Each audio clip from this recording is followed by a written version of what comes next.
So ఏదైనా wife and హస్బెండ్ని ఇలాగా అంటే మనకి ఎప్పుడో పెళ్లి టైంలో అని ఏదో చిన్న గేమ్స్ ఆడిపించడమే తప్ప తర్వాత మన బిజీ షెడ్యూల్, ఫ్యామిలీ, పిల్లలు, సంపాదన వీటిలో పడిపోతూ మనకంటూ ఒక ప్రైవేట్ స్పేస్ ఉంటుందని కానీ లేకపోతే వైఫ్ అండ్ హస్బెండ్ ఇలాంటివి కూడా మనం మాట్లాడుకోవచ్చు, ఇలాంటివి కూడా మనం ఆడొచ్చు అన్నది మర్చిపోతూ ఉంటాం. అండ్ బిజీ లైఫ్లో అందరూ మర్చిపోతున్నారు.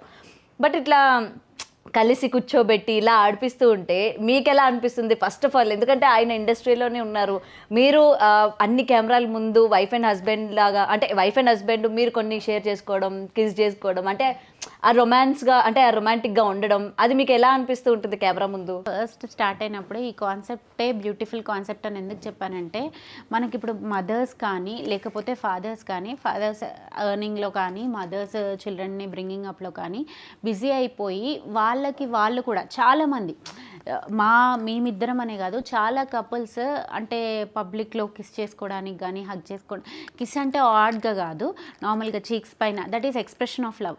అది చూపించడానికి కూడా ఒక మొహమాటం, భయం, హ్యాండ్ పట్టుకోవడానికి కూడా ఇష్టపడరు. ఈ జనరేషన్ కొంచెం అది తగ్గిందిలేండి, హ్యాండ్ పట్టుకొని నడుస్తున్నారు. But kiss and hugs are like not normal ఈ జనరేషన్కి. నాట్ చిల్డ్రన్కి కూడా అలాంటి ఒక అదేదో పెద్ద బ్యాడ్ థింగ్ అన్నట్టు చూపిస్తున్నారు. నేను ఓంకార్ అన్న షోలో చూసింది అదే. దో యూ కిస్ అది నార్మలైజ్ అయిపోయింది ఆ స్టేజ్లో. నీ వైఫ్ని నువ్వు కిస్ పెట్టుకుంటున్నావు, నీ హస్బెండ్ని నువ్వు కిస్ పెట్టుకున్నావు, and that is expression of love. అదేదో ఆడ్ థింగ్ కాదు చేసేది. హగ్స్ కూడా ఇఫ్ యూ విన్ మనకు అది వస్తుంది, అరే మేమిద్దరం కలిసి విన్ అయినాం, ఆ ప్రైడ్ ఉంటుంది. అది చిన్న గేమ్ అయినా సెలబ్రేషన్ బిగ్గా ఉంటుంది. ఆ సెలబ్రేషన్ వల్ల మాకు ఇంకొంచెం ఎక్కువ కిక్ వస్తుంది. ఇప్పుడు ఫర్ ఎగ్జాంపుల్ గేమ్ విన్ అయినాము అని ఓకే విన్ అయినారు అని అంటే మాకంత ఫన్ రాదు. అమ్మా మీరు విన్ అయినారు అని అన్న కూడా ఒక ఎగ్జైట్మెంట్ క్రియేట్ చేస్తాడు. ఏదైనా ఒక గేమ్ పెడితే దాంట్లో ఒక ఎగ్జైట్మెంట్ పొగుడుతాడు అన్న.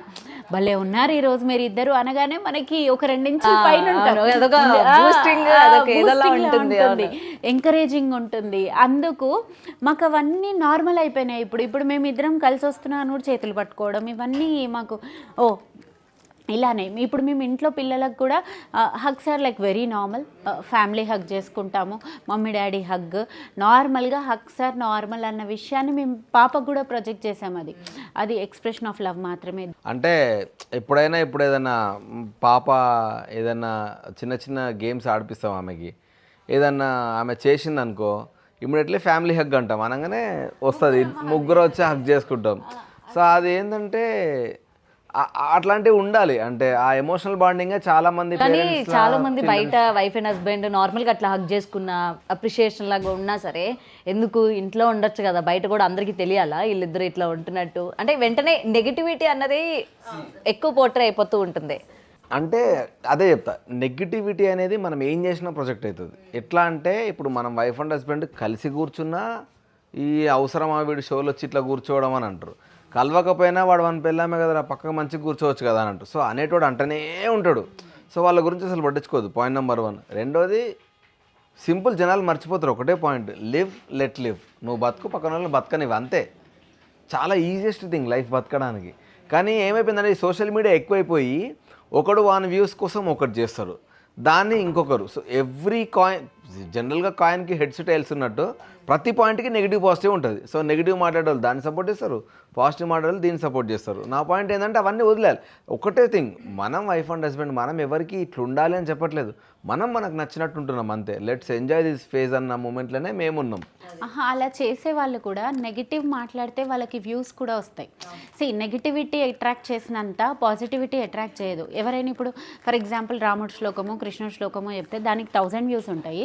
అదే ఇప్పుడు మనం దేన్నైనా తిట్టినట్టు మాట్లాడితే దానికి 1 lakh వ్యూస్ ఉంటాయి. సో నెగిటివిటీని ఎక్కువ మంది చూస్తున్నప్పుడు నెగిటివే మాట్లాడతారు కదా, చూసే వాళ్ళే తప్పు అని కూడా అంటాను నేను. ఫర్ ఎగ్జాంపుల్ ఎంకరేజ్ చేయొద్దు. బేసికల్గా ఎంకరేజ్ చేయకపోతే ఎవడైతే నెగిటివ్ మళ్ళీ వాళ్ళు పాజిటివే మాట్లాడతారు కదా. పాజిటివ్కి ఎక్కువ వ్యూస్ ఉంటే పాజిటివే ఎక్కువ ఎంకరేజ్ చేస్తున్నారు. మనం ఏదైతే ఎంకరేజ్ చేస్తామో అదే జరుగుతుంది అని నా ఒపీనియన్.